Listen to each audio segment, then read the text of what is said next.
Hey everybody, on today's episode of the Accidental CEO podcast, we'll be talking to Cayla Cummings. She is the founder and CEO of Carhart Photography, a Texas-based photography and videography team that works with over 50 luxury clients per year.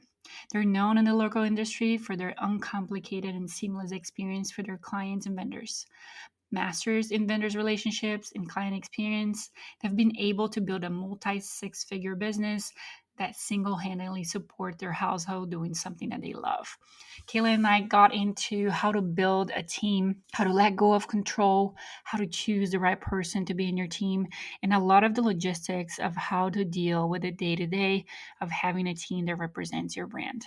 I hope you enjoy it. Welcome to the Accidental CEO podcast, where we bridge the gap between the creativity you love and the CEO mindset you need. I'm your host, Nada Salvatore, wedding photographer and business educator. Find full show notes and resources at accidentalceopod.com. Let's get into today's episode. Hey everybody, welcome to the Accidental CEO podcast. Today I have Cayla Cummings with me. She is a force to be reckoned with in Texas. She has a photo and video team and is making some amazing content and all kinds of things when it comes to the wedding industry in Texas. So we wanted to chat with her a little bit more today about having a team. That's going to be the goal of our conversation today. So welcome, Cayla, and tell us a little bit about you. Hi, thank you so much for having me. So I'm Cayla Cummings. I am the co-owner, lead photographer, and CEO of Carhart Photography based in Texas. And so we are a multi-six-figure wedding photo video company. We have, let's see. So we shoot about 50 weddings a year, but I don't shoot all of those myself. We have built out an associate team. And so from the front end and the back end, we are a team of 9. And we've been able to build an associate team in a way that has managed to stay boutique and not have that volume team feel. And so it makes us a little bit different. Perfect. I'm excited to dive into all of that. So tell us a little bit about just your story of how you ended up owning your own business, being your own CEO. Did you have a prior life that was somewhere else before you ended up doing this? Tell us your accidental CEO story. Yes. So I, as far as photography, that's what I went to school for. I always wanted to be a photographer. It goes back a couple of generations, which is where the name Carhart comes from, actually. So my grandpa was, my grandpa was kind of a hobbyist photographer. My dad was a hobbyist photographer who wanted to be professional. And then, so I grew up with like a dark room in my childhood home, and he was always kind of like hand painting photographs, working in printing, things like that. And so when I built my own business, I knew I wanted to attribute it to them. So I kept the name Carhart, which is my maiden name. And very sweet. Yes, thank you. So I went to school for photography. I was planning on being a photojournalist. I knew that I loved shooting people specifically, and I liked the idea of traveling around and shooting them participating in cultural events in different parts of the country or the world. But as I got further into school and learned a little bit more about it, I knew that I wanted a little bit more control over the travel, and I knew I wanted my own business. And so weddings were such a good mix of that. There was still photojournalism, mixing the photographing people, celebrating a cultural event, but I was able to also kind of build out my own business, make sure I wasn't just like freelancing and having to travel all the time. And yeah, before that though, while I was in school, I was actually a dog groomer for a few years, which was my other creative career. I really enjoyed that too. Very cool. So tell us a little bit more about, how long did you do it with just you, and it's you and your husband, correct? Yes. David is the co-owner and lead videographer. Was he with you from the get-go? Yeah, so I started doing little sessions kind of on my own, family and stuff like that. And then he started second shooting with me basically. And so I kind of like tale as old as time as far as you ask your husband to start second shooting with you. It's nice and convenient. I taught him at the beginning, I taught him everything he knew about shooting and about camera math and everything. And now since then he's taken it and now he has to teach me stuff all the time. But Tell us a little bit more about working with your yeah. spouse, right? So people ask me all the time if I would ever work with my husband in the business, and I tell them. So before I was a photographer, I was a physical therapist for many years, and he's a physical therapist as well. So I always tell people I could work with him in a physical therapy clinic all day long.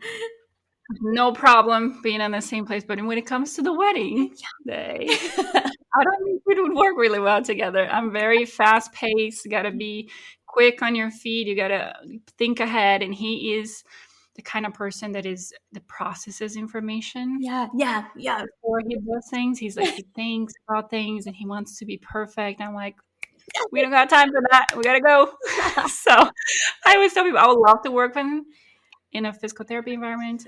In the wedding, not so much. So tell us about your experience working with your husband. Oh my gosh, that's a good. I love that the mix of like personalities and just like different Yeah. situations.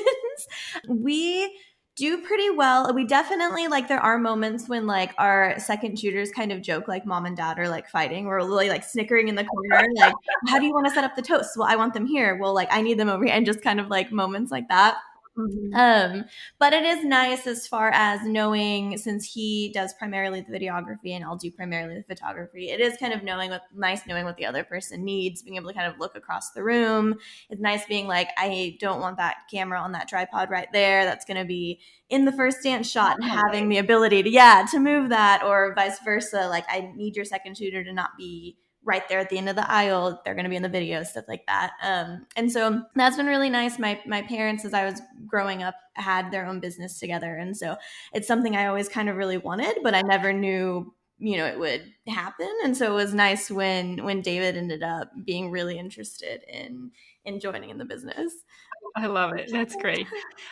So how long did you guys do it? Just the two of you before you start considering having a team? Yeah, we did. Let's see. We shot our first wedding in 2016. We were photo only for a while. We added the videography at the start of 2019.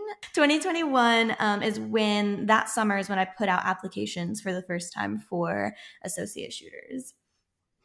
Yeah. So the first thing is, what made you add video as the first additional service? Yeah. Because we do photo and video too, and I can tell you the reason we did it. I want to know the reason you did it. Yes. No, well, it was actually just kind of an interest of David. So he came from a songwriting background. When we met, he was like the front man of a band. He did all of their writing, like, Mhm. and so once he got comfortable shooting, he liked the audio element of the videography. And so he really wanted to take the visual things that he had started to do and developed and then add the audio element. And so it was less of like a business strategy on that and more of just like something he ended up really enjoying and wanting to add in. Love it. Yeah, we ended up adding video. One, because I found out was everybody's number one regret was not having that video Yes. after the wedding. Two, you run into some people out there that don't know how to work together, unfortunately. Yeah. As a photo and video team, we have to be very aware of each other. Like you were just saying, like, you can't be on each other's footage and have to be able to work together, which for the most part, you are able to do it, but I'm sure everybody has a story like that where something has happened. And I just didn't want to leave that to chance. I wanted to make sure that I have my own team that knew exactly how I wanted things done and how we could work together properly without having to interfere in each other's work at the end of the day. So, Yes. and then obviously, to be very clear and honest about it, I also know that there's more money coming in Yeah. if you're offering more services. So, from a business standpoint, it just made it easier to have more control over around who is with me on the wedding day, capturing things, and then obviously making more money at the end of the day by offering more services. So, Yes, yeah, exactly. I agree, and I feel like I feel like it's becoming more and more as each year goes by. People wanting both of them in house if they can get it. mhm. Yeah. So tell us, when do you know it's time to add a team? What made you take that step and decided, okay, I'm going to start having more people working under my brand? Ooh, yes, that's a good question. So for us, it was when we were turning down a lot of dates that we were already booked for.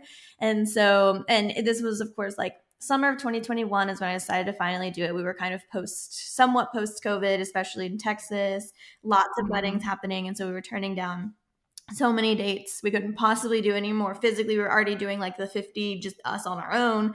And so then we decided, okay, well, we need to like bring on more people.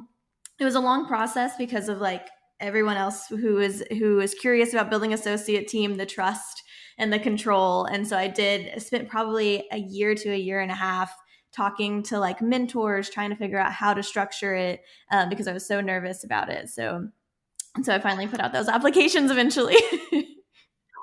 Yeah, so that's a huge thing that I think people have to overcome, right? When they're adding a team. So what were your thought process? How did you overcome that fear of letting go of control, Yeah. right? And letting people. So I, again, came from the healthcare industry where I was managing people, and I call it adult babysitting Yeah. because it's where, I'm very good at being responsible and accountable and making sure I go above and beyond, but I also understand you can expect that from everybody, right? You're going to find good people that have that, but you're also going to find a lot of people that don't care as much. It's not their business. Yeah. They just want to get that paycheck and move on to the next thing. So how did you overcome the fear of letting go of control? Oh my gosh, that's such a good question. I feel like it was like a step by step process. The first thing was for me was finding how to structure it initially. So I was hearing different things. A lot of people wanted me to book the business, figure it out later. So it's just like book the date, book the client, you'll find someone to shoot it. I could that my anxiety, like I could not, I just couldn't get over that wall. And so I finally talked to someone that had a different structure that I really liked, which was that they had their set team and then they would be able to assign them basically before they even had a consultation call. The person would know, they would know who would be shooting it, the client would know. And so I really liked that structure. So I was able to I basically just put out an application on Instagram, and I ended up that first time getting 15 applicants and then kind of going through building out a good interview process. So initially I have this list of things that they need to do to apply in their initial email. From there, I have them send me multiple galleries, including, and I want to see the range. So one of them is like Yeah. favorite gallery. One of them is like least favorite, like what you think is your worst gallery. And then another Mhm. is like send me a gallery that the day was just awful or the day was super challenging for whatever reason, Mhm. rained all day or something like that. So to see a range from there, and then going from there, we'll do like in person kind of like coffee dates and we'll interviews, and we'll ask people to shoot X amount of weddings with us before their first associate date. And then you could do that with engagement sessions too. If you feel like it's needed, ask them to assist you on one or more engagement sessions, which kind of helps with building that trust and the comfort level, seeing how they talk to people and interact in person. Yeah. What were some of the prerequisites you had in there before people could even apply? Do you remember that? Ooh, yes. So let's see. I know one of the things I asked for was 2 years of wedding experience, if possible. And so I know Mhm. one of the strategies could be to find like people just beginning or even college kids and kind of train them up. I haven't done it that way before. I'm mostly am just like, oh man, when can I find the time to like teach them how to use Yeah. the camera from the start and so I look for people who already have a couple of years experience is the main thing. And I think as far as time and as far as experience, that was the main one, Yeah. and wedding specifics. I know one of the things I asked was equipment. Like, do you Yeah. have the equipment Oh, to do it? yes, yes. No, that is. I do have them list their equipment. You're right on that because I want to make sure they have the right lenses. If we're like, oh, we only have a Mhm. 35, I'm like, okay, well, it's not, our style's different, and yeah, equipment is another main one. And then how do you know? So you have all this information now. They listed everything. They gave you all their galleries. You did some face-to-face interview. How do you know? How do you find the best people to join your team now that you have all this information? Yes, that's a good question. I feel like something one of my mentors told me once that's always stuck with me is that basically like attitude over everything. And so yes, Yes. yes. So finding like the people that have the best attitude, that are open to really supporting your business, that aren't very like, you're just it's fine. You can eventually, you assume people are not going to be with you forever, but it's finding the people where you're not just like a quick stepping stone. They are really excited to shoot with you for a while. We've had two of our associates are still the original associates from the very first application, that have been with us forever, and a lot of it is just a very like selfless, like championing attitude coming from them. How big is your team now? It is. So let's see. We have one actually associate videographer. The videography pool is definitely smaller. We have let's see. Oh, let's see. We had 4 associate photographers. We went down to 3, and then we actually just had someone leave. So we have 2 right now. I put out a new application I saw recently. that. Yes, yes. And so we're gonna have another 1 or 2 coming up. And then so we'll be back at 3 or 4. And then on the back end, we have a video editor, a photo editor, and an assistant. Yes, yeah, we have 6 photographers and 4 videographers in our team, so I No definitely way. know. Oh my gosh, I'm gonna need your tips on finding the videography talent because I feel like it's not a lot It often. it's definitely harder. There's less people, just Yes, like you said. It's a lot less people out there. But again, finding those. My whole goal when I was building a team was to find people, like you said, that have the right attitude, yeah, the right demeanor, and personality. Because I can teach anybody anything about photography. yes, I can teach you off camera flash.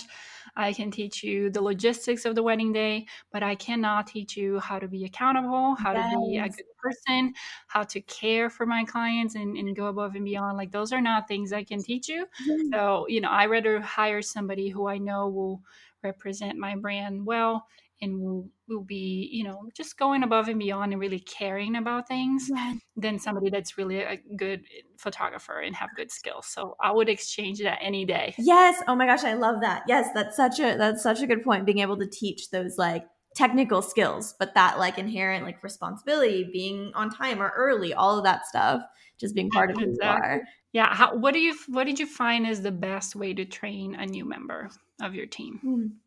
That is a good question. So kind of starting because who I'm starting with already usually have a couple of years of experience. I don't have to go too far into the technical side of things. I kind of expect from the beginning that they already have that down. And I think I'll have my associates are going to get all the second shooting dates first before anybody else. So oftentimes those are filled up with the team. And so just kind of being able to shoot all the weddings, including the ones that I'm leading together, I feel like makes for just a really good kind of solid team. Same with our videography associate, photography associate crossover. They're of course working together all of the time too. And so that makes for like a nice synchronized team. I feel like probably less good than you at teaching I'm like so nervous about like teaching like the technical skills beyond like, so I kind of like come in with like, okay, you already need to have all this under your belt, Yeah. and then Come I show ready. you. Yeah, yeah, yeah. And then it's just about them learning my preferences and like my style of communication, style of posing, all that. Do you find like you train them more like on the job then? Like on the go, they're coming with you, they're second shooting for you and they're learning that way. Yeah, yeah. It's a lot of on the job learning. I've noodled around with doing little like just kind of like one-off sessions before, like just for the team, like just kind of like behind the scenes, our own shooting to experiment and stuff. But so far I've Mhm. done a lot of like on the job training. Yes, I've done some like small classes for the team where like not everybody that came in knew how to use off camera flash and Yeah, things like that. Which again, it's not a big deal, but I feel like it does elevate images a little bit. So we had small classes where we just got together and we practice, and I want them to feel confident if I'm not there that they can do it on their own, and then you feel like they still can have a good quality product guys, for us to work on. I love that. I don't know if I can also ask you a question, but Of course. Do you like with your off-camera flash and when you initially find people, because I feel like it's almost becoming more common that people are just doing on camera. Do you like to supply their flashes or do you ask them to get their off cameras? Now that's part of the equipment, the basic equipment that I feel like you need to have to shoot a wedding. If it's on your camera or off the camera, Yes. that's a whole other story, but you need to have flash. Yes. You need to have good, reliable flash.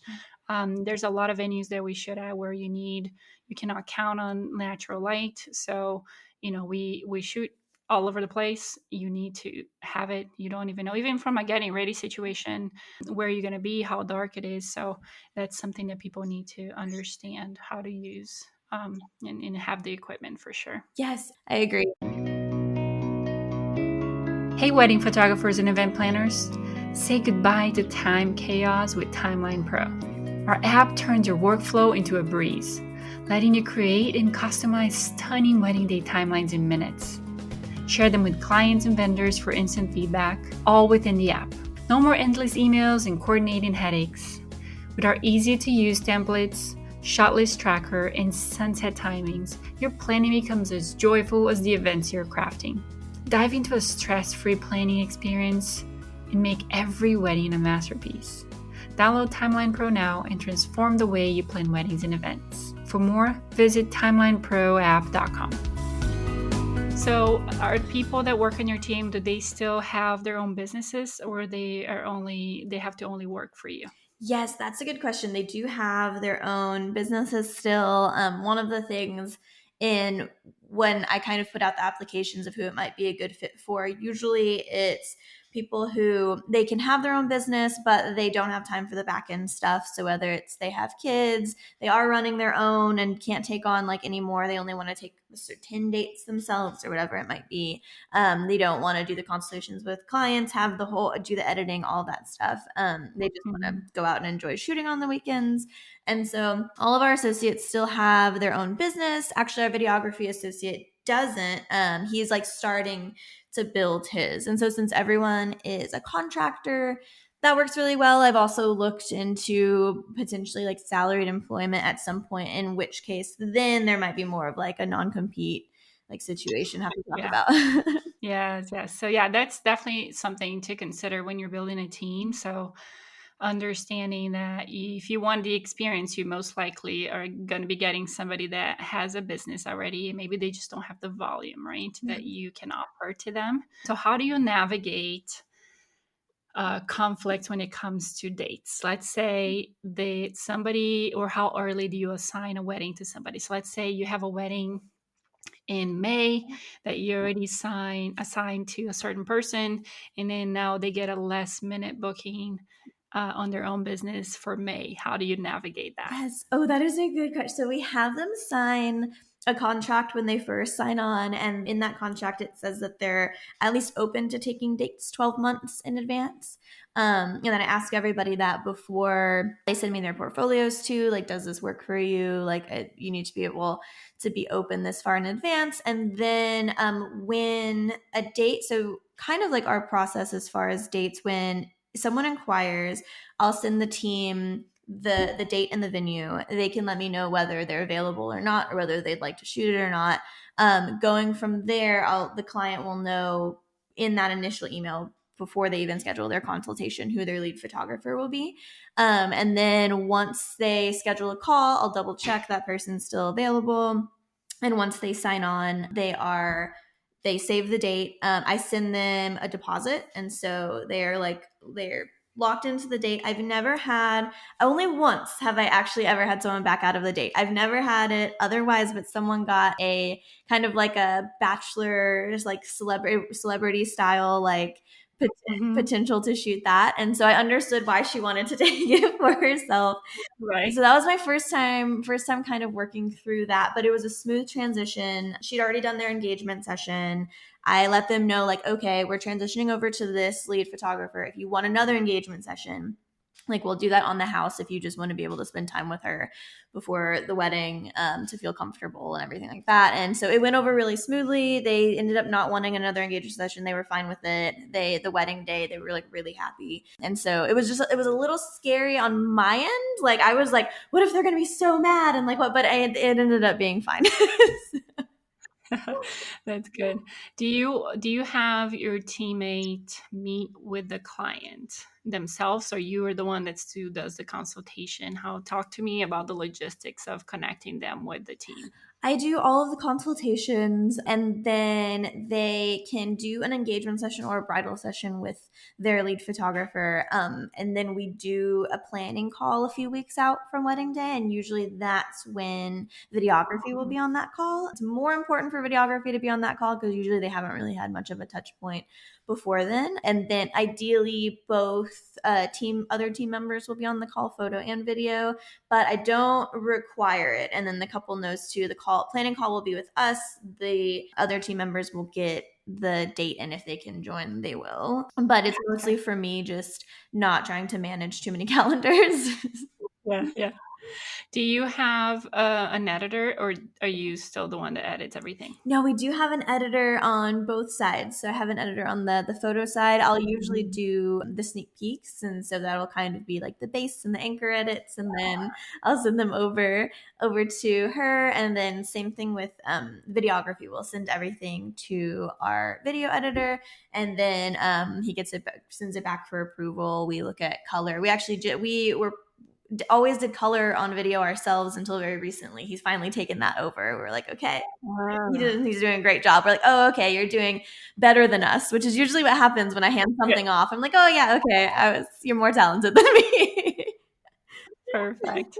So how much work do you actually delegate to the team? What are they responsible for from the whole client experience process? How much do they do and how much do you do? Yeah, on the front end, I'm doing the consultations. From there, if the couple books, I will connect them immediately via email. And so they're expected to like say hi, like, say I'm really excited about your wedding. I can't wait. Here are these things that I'm looking forward to. Just kind of make that connection. On the photo side, if they schedule the engagement or bridal session, they can go from there. I still like to kind of help with location planning. So we kind of collaborate on that. And then it's up to the associate. They'll schedule them because they take care of their own schedule. They go out, they'll shoot the session, and they'll get me the images by the next day. So I can go ahead and do a sneak peek for that too. And so going from there, that also goes to our editor. And so basically on the front end, the responsibilities are primarily client communication via email if it's needed,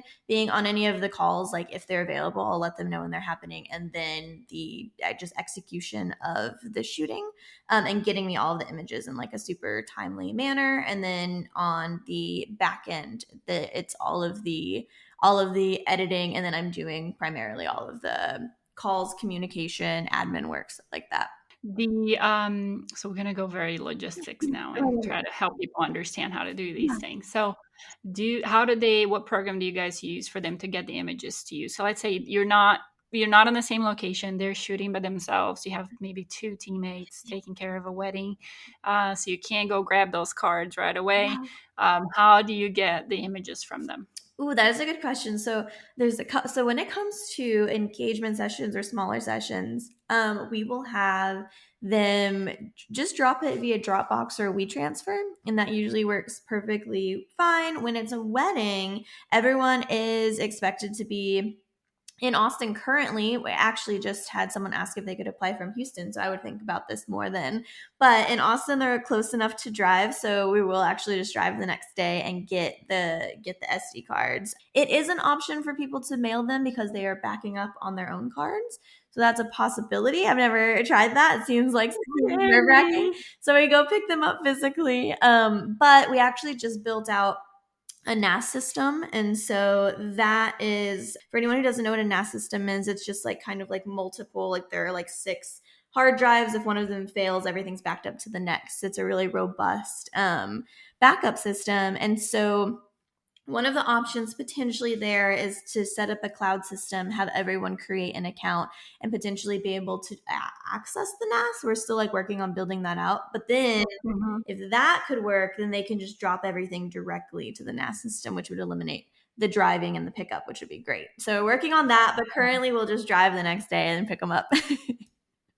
Yeah, we are. So I'm in Jacksonville, Florida, and anywhere here for me to go, it's a good like 30 to Yeah, 40 minute yeah. drive, which, it's hard. I don't, so we don't actually go get the cards. If they're close by, they'll drop them off Okay. Yeah, yeah. on their way home. But other than that, we use my air bridge. Oh, I haven't used my air bridge. Okay. Yeah, so my average is really, I feel like there's a good amount of space in there for, the average sessions. And then even the pricing for large storage is really affordable. Yeah. So we have just used that. They get home, they will just upload it into my AirBridge, and then I'll just grab it on this end.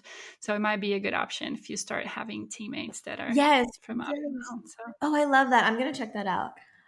yeah, that's definitely became a helpful program for us to use with the team. So Yes. Oh, I love that. Does it work for is it big enough for the video footage too or fast? for the video, usually they'll just give me the link to the Dropbox where they stored it, and then the editor will start working on that, and they can get rid of it eventually. But I think it does work for the video too. It might just take longer for it to upload the whole thing in there. Yeah, yeah. Okay, that makes sense. Yeah, definitely try it out. Yes. Oh my gosh, I will. Oh, Do you build timelines for your weddings yourself? yes, yeah. So I'll we have like the of course like the questionnaire, and then I'll take that combined with the planner's kind of master timeline and synthesize it into just the photo video timeline. We have a virtual assistant who's also local and also second shoots with us, which is really nice that she knows how we operate. And so she'll go ahead and kind of build out that timeline for me. And then I'll look it over, add all of my notes into it or final tweaks. And then usually from there, it's pretty good to go. Perfect. What are some of the things that your team is not allowed to do while they're working under your brand? So let's talk a little bit about the boundaries of, again, having people that have their own businesses work under your brand, and how do you kind of set up the boundaries for that? Yes. Oh my gosh. Yes. So I do have an agreement that is basically like a code of conduct that everyone signs in addition to the contract. And that lists out everything really simply, all of these things that you're expected to do or are not advised to do. And so some of the things are like, of course, like you're not promoting your own business while you're there. You're not like handing out business cards or sharing your QR code or whatever it might be. You're there representing our business while you're at our weddings and things right afterwards, like not sharing any of the images until our full gallery is delivered. Not if when you do share the images, not tagging anybody or not tagging the couple or the vendors, anything like that. And then some common sense things like, you have to dress nicely. You can't show up in sweatpants and whatever it might be and stuff like that. Things we shouldn't have to say, but we have Exactly. to say. Exactly. Everything's laid out in there. Back to the adult babysitting, Yes, right? yes.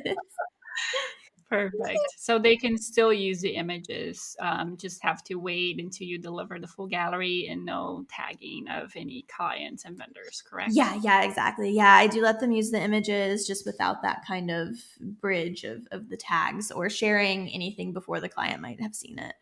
So without naming names, has there ever been a bad situation with an associate, like with a team member? Let's see. I'm trying to think. We've been really lucky. I feel this way with wedding horror stories too. I feel like I never have good answers for like wedding horror stories. I feel like the worst like moment was when I had the one date kind of back out, mostly because that was just stressful for me. But as far as like client facing or anything that like clients are dealing with, we've luckily just been like smooth sailing. I think that probably goes along with how you chose them, and focusing on their personality and them as people first versus them as photographers and videographers first, that probably played into you not having to have any Yes, issues. yes. So far, so good. So one of the things I wanted to ask you was, tell us from a transparency standpoint, like how much did your bottom line increase from like you just being the two of you in the beginning to having a team? How much of a change there was on your gross income when you added a team? Yes, that's it. The first year they started shooting weddings, which so I put out the application in 2021. So actually probably didn't start shooting until 2022. They initially brought in 40,000 that first year. And I actually need to go back and calculate what they have so far for 2024. But that was the first year. And then it's been like steadily just kind of increasing since then. Yeah, definitely an advantage of being able to do more. Obviously, that comes with more responsibility Yeah, yeah, on your end and a little bit of yeah, anxiety yeah. by having by having other people out there Yeah. with your name. But you know, it can definitely come in handy when you can help more people. You can be saying yes and serving more people. So it's definitely a if you choose the right people, I feel like it's a great way to help others and make some extra income too. Yeah, yeah.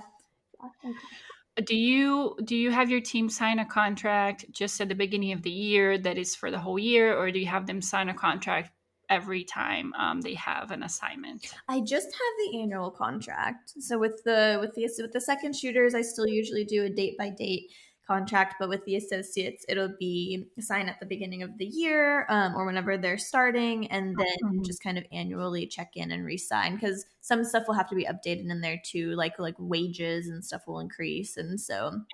But usually, it's just the overall annual contract. Perfect.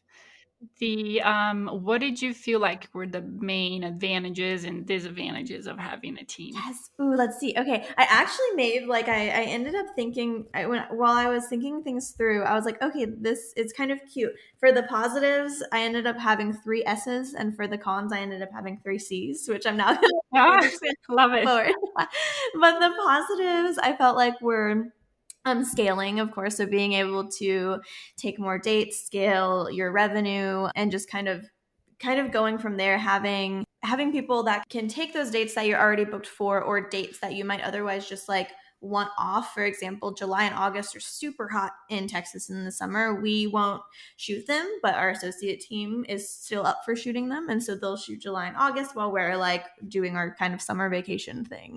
Chilling. Yeah, yeah, just chilling in the air conditioning. So, but scaling, you can only do so many dates yourself. One of the things I think is strange about having is being in the photo video side of weddings is that everyone else is expected to have a team. DJs are expected to have a team. Planners are expected to have a team. Florists are expected to have a team. But for some reason, photographers and videographers, it's like you're expected to be like a solo show. And I feel like it's so weird. And so I feel like being normalizing photo video, having more of a team, and being able to scale in the way that other businesses scale can be definitely a positive. The other thing is like service, and so like that's my second S is the service, and so like instead of being just you and saying, okay, I've shot at X amount of venues in the city, or I have X amount of years of experience, you can look at it as more of a collective. So between all of us, we have 25 years of experience. We've shot at every venue in the city. We've shot at like all these different like unique locations. Since you can communicate if there's somewhere new, you're like, I'm shooting an engagement session here. What's the photo policy? A team member will know versus having to track it down. And the same thing works with the backup when couples ask like, well, what's the backup if you get sick or can't make it to the day? It's so nice to be able to be like, well, we have an established team that would step in versus like, well, I'll find somebody, like, or I have a network, which is good too. But it's nice to be like, these are our team members that work with us all the time that would step in. And so I like the elevation of service from that. And then the other one, actually, that would fall under my third S, which is the security, which is being able to have that backup, to have people that know how to run your systems, to have your like business godparents who are like Mhm. even on the back end, okay, you get sick or something happens and you need someone to access your hard drives or that knows how you edit or whatever it might be. having other hands on that. The cons, Love it. yes. The cons, I would say we talked about a bit, which is like control, just like dealing with your own anxiety, and being able to kind of like give up the control. There is a lot, like I feel like as artists feeling like, artists are told there's only one there's only your perspective, your voice is so unique, and that's, I feel like while that might be true, it doesn't mean that that perspective is the best or that other people can't mimic that style and perspective. And so kind of just broadening out of kind of that box. The other thing would be like the next con and the C's would be being the CEO. And so like for me, I'm very like introverted. I'm not assertive at all.